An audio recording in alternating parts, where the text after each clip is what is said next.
在原本要采伫个台南公园的孙中山的当上，因为哪里的政治立场无共款，市政府划停。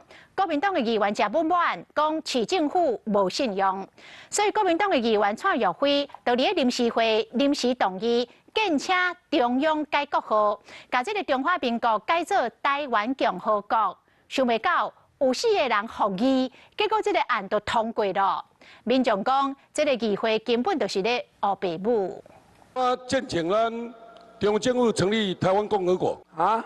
国民党籍台南市议员提出要请中央成立台湾共和国，原因是因为这无甲宣布台独啊，你个不甲独立，拢骗选票。蔡岳辉讲啊，真激动，无想要看到原本要采伫台南公园的孙中山当上，因为拿了立场无共，大摆拢互阻挡。努力的主张，希望能够适当的处置。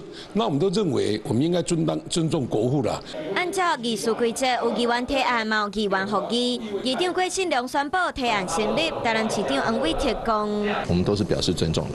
不过，这个激动看在民众的眼内，根本乱搞嘛！议员在市议会不提一些对市政有帮助的东西。那如果他们有诚意的话，其实应该是督促他们的党籍立委去提出这样子的建议。台南市议会第7摆临时动议案，阁有4个议员服议，阁经过大会同意，按算伫1礼拜内就会正式行文予行政院，要表达市议会正式予中央的建议。